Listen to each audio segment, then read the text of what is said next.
Assalamualaikum warahmatullahi wabarakatuh. Gimana kabar teman-teman semuanya, mahasiswa mata kuliah pengantar manajemen ya.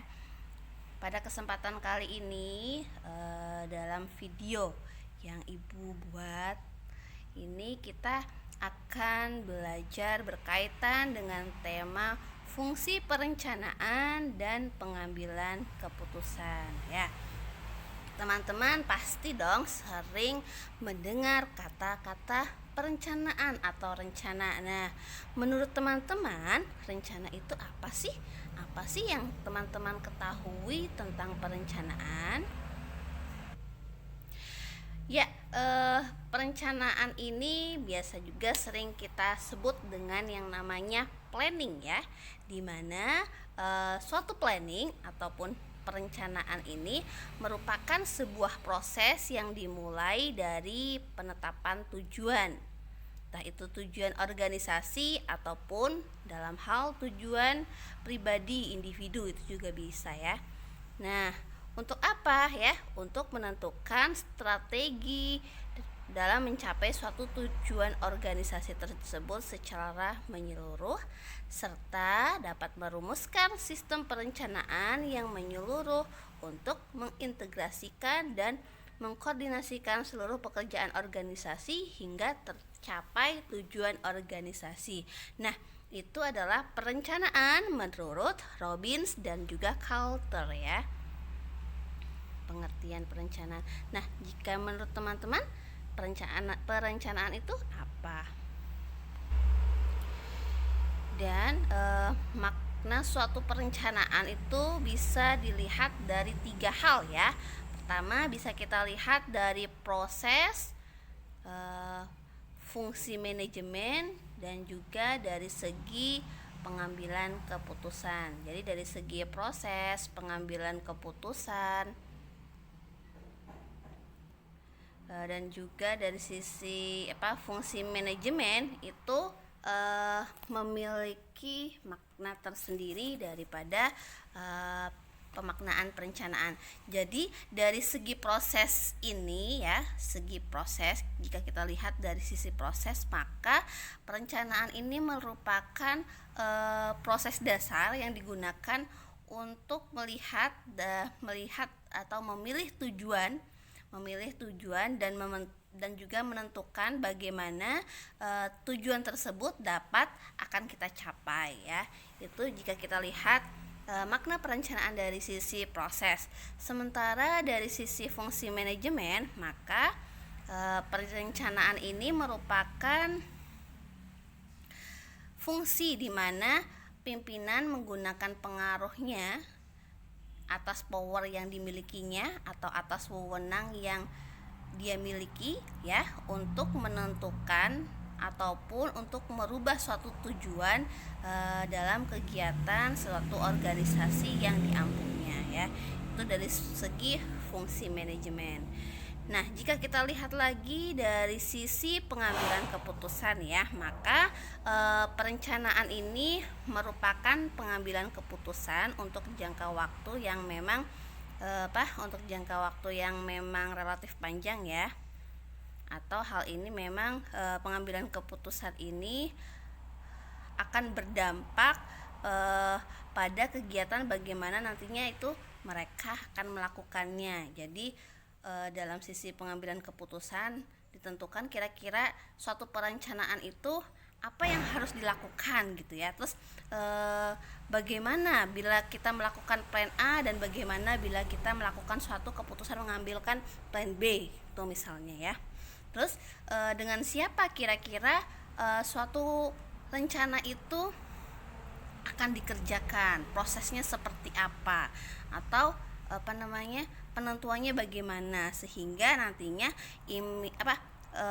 implementasi dari perencanaan itu dapat terbukti pada kegiatan ke depan itu seperti apa di kemudian hari. Itu dari segi perencanaan dengan tujuan dapat terlihat.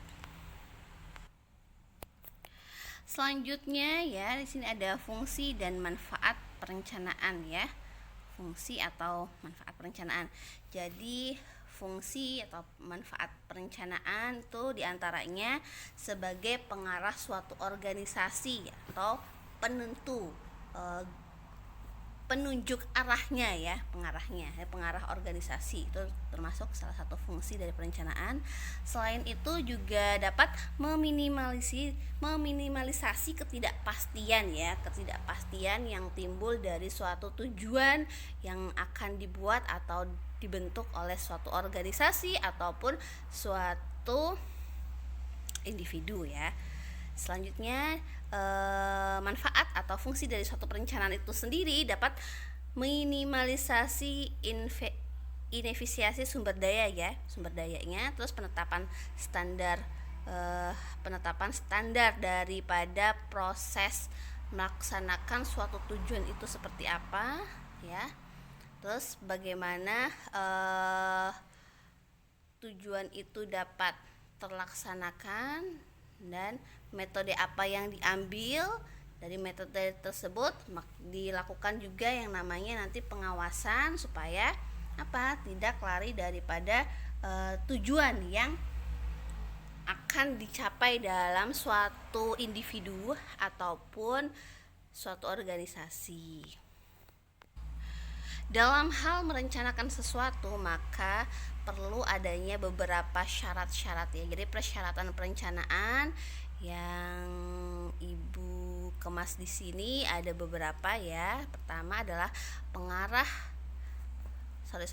persyaratan perencanaan ini tadi persyaratan perencanaan ya. Tadi itu masih fungsinya ya. Sekarang persyaratan perencanaan, planning requirements ini. Jadi syaratnya itu pertama adalah faktual dan realistis ya. Jadi suatu rencana benar-benar harus nyata dan harus sangat realistis, logis dan juga rasional, bisa fleksibel. Selanjutnya berkomitmen untuk dapat melaksanakan strategi atau pengambilan keputusan dalam hal perencanaan tersebut untuk mencapai suatu tujuan. Komitmen komprehensif ataupun menyeluruh ya. Contoh kecilnya seperti ini ya. Ibu akan pergi ke supermarket ya. Ibu rencana pergi ke supermarket nanti sore misalnya ya. Tapi ternyata sore tersebut terjadi hujan. Maka bila mana terjadi hujan harus seperti apa? Bisa membatalkan rencana itu ataupun ibu memberikan suatu solusi, mengambil suatu keputusan, maksudnya mengambil suatu keputusan tetap pergi ke supermarket dengan cara misalnya naik mobil ataupun bawa payung atau pakai motor tapi pakai mantel ya. Tuh. Dimana tujuannya ke supermarket beli minyak misalnya, ibu tujuannya adalah beli minyak di supermarket. Tuh. Jadi harus ada faktual, realistis, logis, fleksibel, komitmen dan komprehensif. Selanjutnya ada tujuan dan rencana. Jadi tujuan dari suatu perencanaan itu dibentuk untuk mencapai suatu tujuan ya. Nah, tujuan itu sering kita dengar dengan namanya goals ya, di mana goals atau tujuan ini merupakan hasil akhir yang diharapkan dan dapat diraih atau dicapai oleh individu, kelompok ataupun seluruh organisasi ya. Sementara rencana atau plan ini merupakan segala bentuk konsep dan dokumentasi yang menggambarkan bagaimana tujuan akan dicapai dan bagaimana sumber daya perusahaan itu akan dialokasikan. Misalnya dengan penjadwalan dari proses pencapaian tujuan hingga segala hal yang terkait dengan pencapaian tujuan tersebut.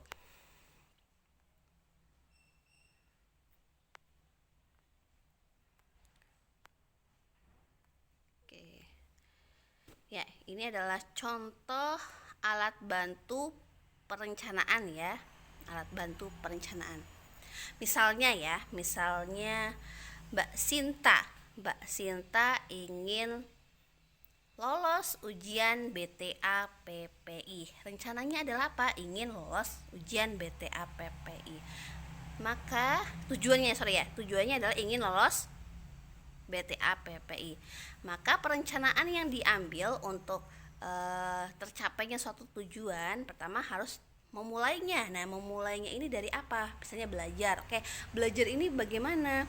Berguru, ikut mondok, atau misalnya melakukan pembelajaran secara individu seperti itu ya. Misalnya dengan melakukan pembelajaran secara individu atau secara mandiri, maka Mbak Sinta tadi misalnya mencari referensi ya, dengan mencari referensi maka perlu adanya alat baca, yaitu buku ya, alat baca atau buku. Nah, dia punya bukunya atau tidak? Nah, kalau misalnya belum punya, maka bagaimana? Ya, bisa ada dua alternatif ya. Bisa dengan beli buku, bisa juga dengan meminjam.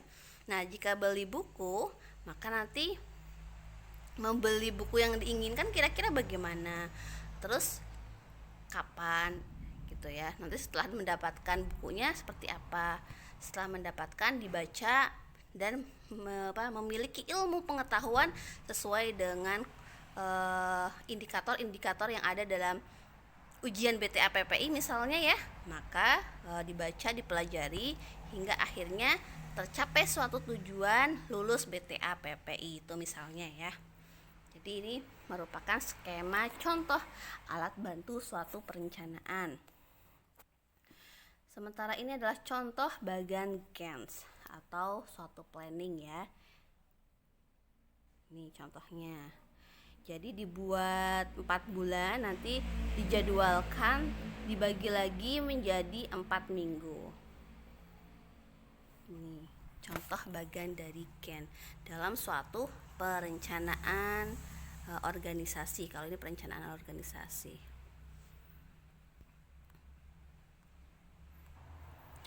Baik, selanjutnya ini berkaitan dengan penyelesaian masalah dan pengambilan keputusan. Nah, dari proses tujuan itu kita kan membuat rencana ya. Dari suatu perencanaan biasanya terdapat beberapa permasalahan ataupun kendala yang didapatkan. Maka bagaimana dalam penyelesaian masalah dan pengambilan keputusan yang timbul pada saat proses dalam perencanaan itu seperti apa, bagaimana ya? Masalah vs gejala ya. Ini ada jargon, ada giom atau pepatah ya yang mengatakan bahwasanya if we fail to identify the problem, we will fail to solve the problem. Yang mana kita mengetahui jika kita gagal mengidentifikasi suatu permasalahan ya, maka jelas kita akan gagal menyelesaikan suatu permasalahan ya. Maka untuk memecahkan suatu masalah atau memecahkan suatu hal yang timbul dari suatu kasus ataupun suatu permasalahan itu sendiri, maka kita perlu mengetahui apa sebabnya hal tersebut terjadi ya. Bagaimana kita mengidentifikasinya, kira-kira faktor apa yang menyebabkan hal tersebut terjadi. Penentuan faktor penyebab, pendekatan dalam penyelesaian masalah ya.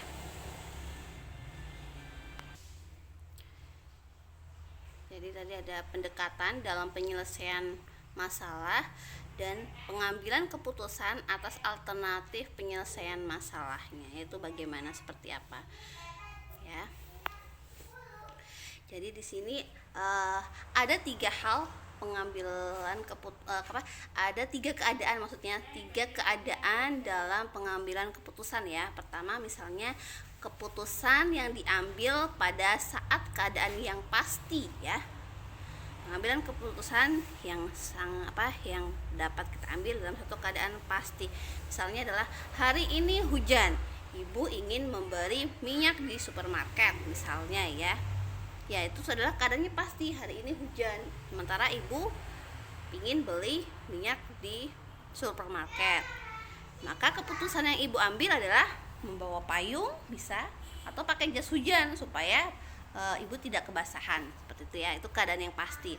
Selanjutnya dalam keadaan pengambilan suatu keputusan dalam keadaan yang tidak pasti ya. Contoh dalam keadaan tidak pasti ini adalah kondisi kita saat ini ya. Kondisi kita saat ini belum pasti sampai kapan kira-kiranya pihak kampus ataupun pihak pemerintah dapat mengizinkan atau memerintahkan kembali kepada masyarakat agar dapat hidup secara normal ya, dapat hidup secara normal, atau dalam artian dalam hal pendidikan kita dapat belajar dengan tatap muka secara langsung atau pembelajaran offline ya.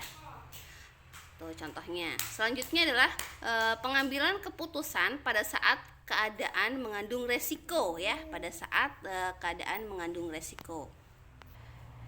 Jadi contoh keputusan atau pengambilan keputusan pada saat mengandung resiko, misalnya ya di sebuah rumah sakit ya, terdapat pasien ibu yang sedang mengandung. Pada saat itu diharuskan mengambil suatu keputusan. Jadi keluarganya itu diharuskan mengambil keputusan untuk keselamatan ibunya ataupun untuk keselamatan calon bayi yang ada dalam kandungan ibu tersebut. Nah, misalnya diharuskan untuk menyelamatkan keduanya harus ada operasi ya misalnya. Namun dari operasi tersebut terdapat resiko yang dapat timbul dari proses penyelamatan itu. Nah, resiko yang dapat terjadi misalnya ibu bisa meninggal, atau sebaliknya anak yang ada dalam kandungannya bisa meninggal. Itu contohnya pengambilan keputusan saat sesuatu itu keadaan tersebut mengandung resiko. Oke, dalam hal resiko yang perlu teman-teman ketahui ya, jadi resiko ini adalah suatu kondisi ataupun keadaan. Nah, suatu kondisi ataupun keadaan tersebut adalah terjadi pada saat yang akan datang ya. Nah, suatu hal yang akan terjadi pada saat yang akan datang itu bisa mendatangkan suatu keburukan atau juga sebaliknya ya, dapat mendatangkan suatu kebaikan. Jadi teman-teman perlu ketahui bahwasanya suatu resiko itu tidak selamanya negatif ya. Resiko itu tidak selamanya negatif. Terkadang resiko tersebut juga dapat berdampak positif ya. Contohnya apa Bu resiko yang berdampak positif ya? Contohnya misalnya teman-teman masuk di IAIN Purwokerto, ambil jurusan perbankan syariah ya.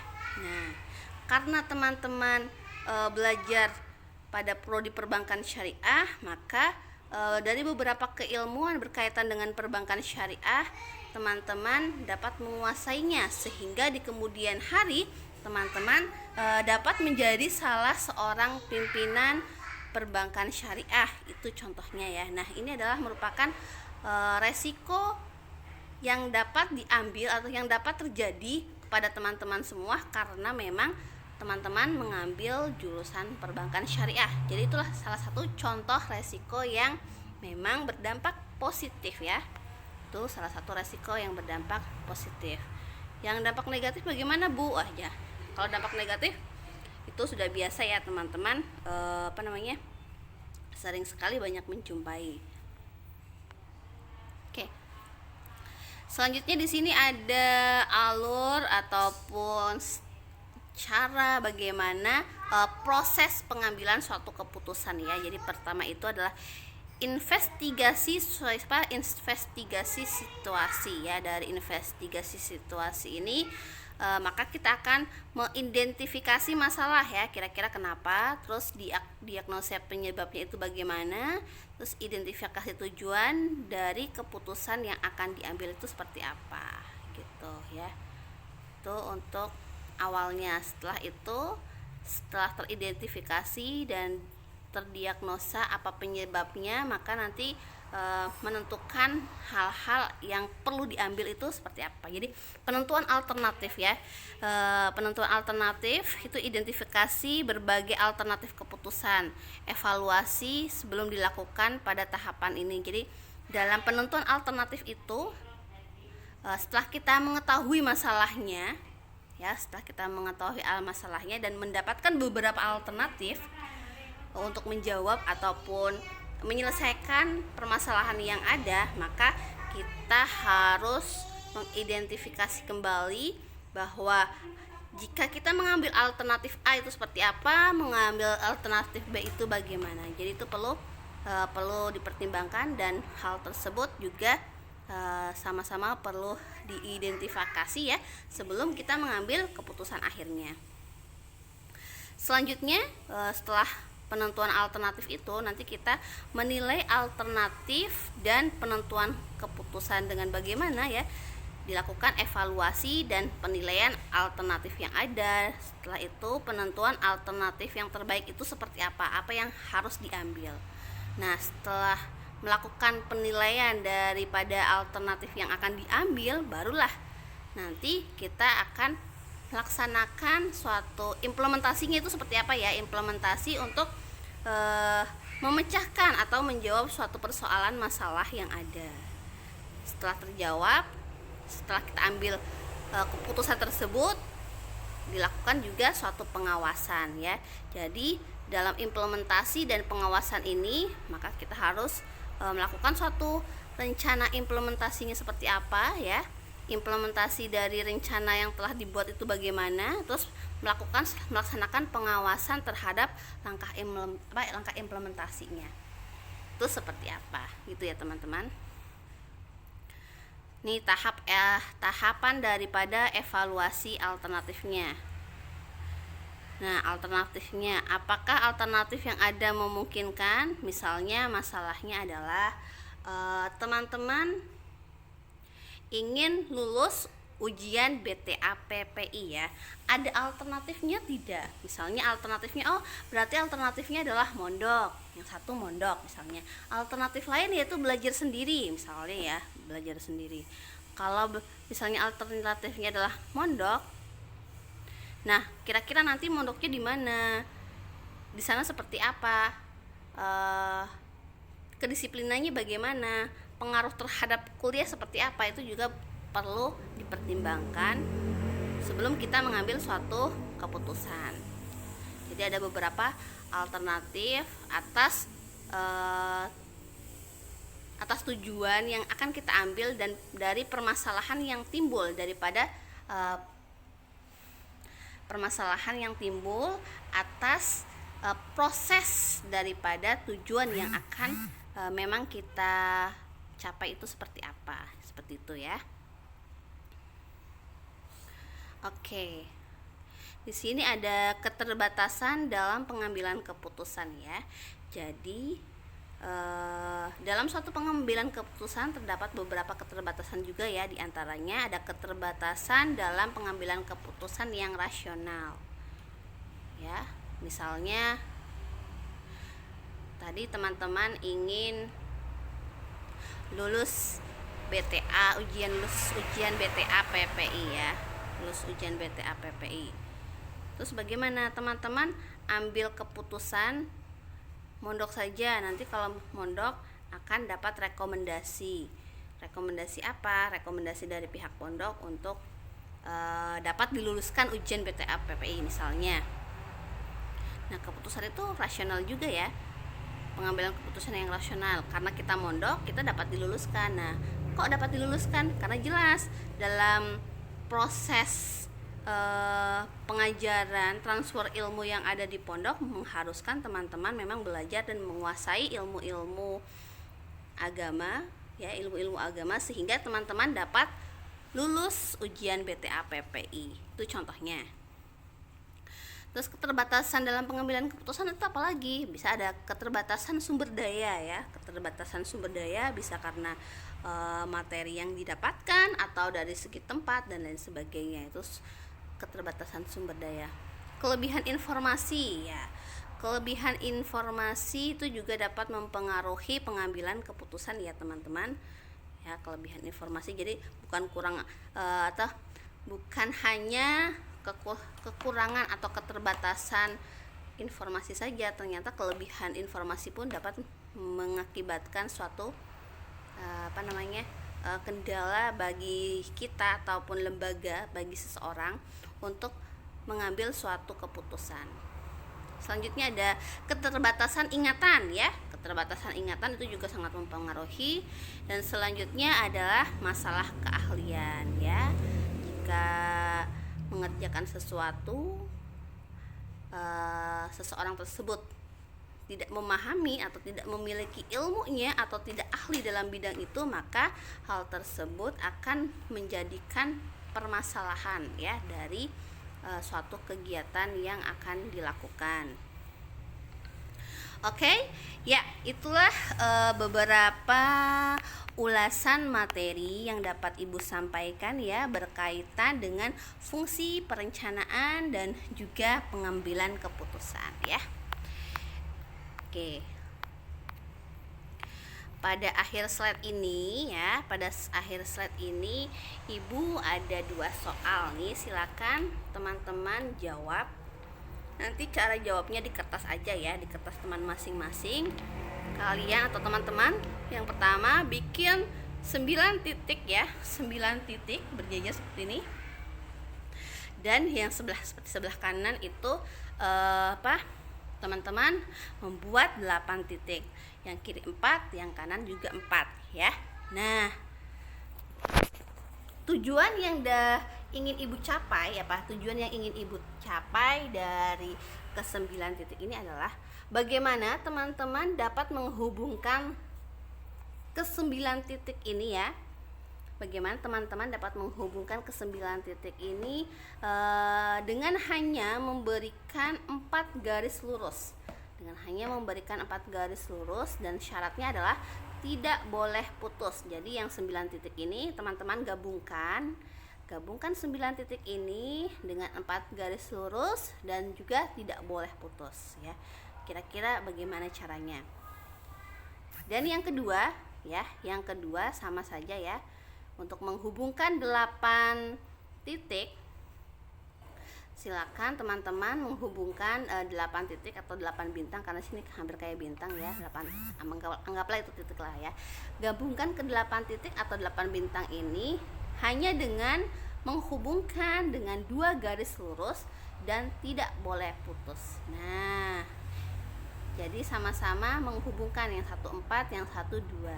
Kira-kira adakah yang dapat menjawab pertanyaan tersebut? Oke. Silakan nanti teman-teman tulis di kertas ya. Tulis di kertas dan dibuat video. Seperti itu ya teman-teman. Kita cukupi dulu penjelasan dari Ibu dalam hal materi pengantar manajemen hari ini, pertemuan keempat ya. Oke teman-teman, tetap jaga kesehatan. Ilaliko, assalamualaikum warahmatullahi wabarakatuh.